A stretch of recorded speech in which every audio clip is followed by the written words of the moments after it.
ऐक दीपे मामा, अरे जेव्हा आम्ही दवाखान्यात गेलो तेव्हा मी कॅन्सरचे पेशंट पाहिले आणि मग मी ठरवले की मी कॅन्सरची फाईट करणार.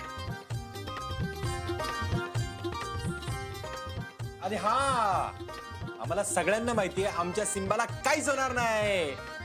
पण बाबा, त्या वार्ड मध्ये काही लोक किती दुःखी होती ना.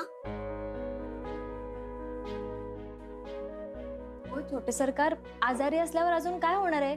दुखीच असणार ना ते. मुमा, मग त्यांच्यासाठी काहीतरी करायचंय ग. अमोल बाळा, नक्की काय तुझ्या डोक्यात?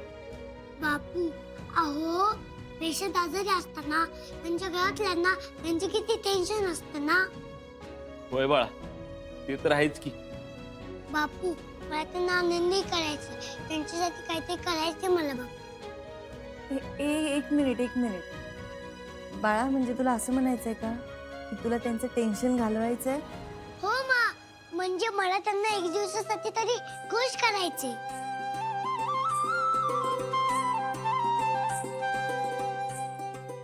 अरे वा अर्जुन, अमोलला हे जे काही सुचलंय ना ते खूप भारी आहे.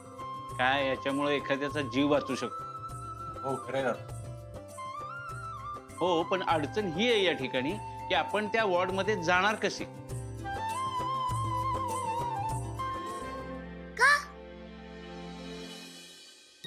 अरे बाळा, ते कॅन्सर पेशंटचं वॉर्ड आहे ना, मग तिथं सगळ्यांना जायला परवानगी नसते ना. चांगल्या गोष्टींसाठी परवानगी का नाही मिळणार ताई? परमिशनचं मी बघते काय करता येतंय का. अमोल, पण मला सांग, तिथे नेमकं करायचं काय? म्हणजे त्यांना खुश करण्यासाठी तू नेमकं काय करणार आहे ते तरी सांग ना मला. मा, किती कठीण वेळ असली तरी आपण हसायला हवं. मी त्यांना हे सांग नाही समजून. ते कसं?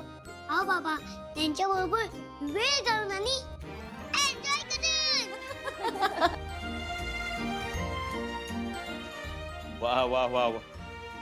अरे मग अशा चांगल्या कामाला उशीर कशाला अमोल बाळा? उद्याच जाऊ आपण. हा, यस बापू, लगेच मी तयारी लागतं. मग ना आपण त्यांच्यासाठी काहीतरी खायला पण घेऊन जाऊ. वंसप, तुम्ही परवानगीचं बघा आणि इतरांनी आपण त्या लोकांबरोबर काय खेळायचं ना ते ठरवा.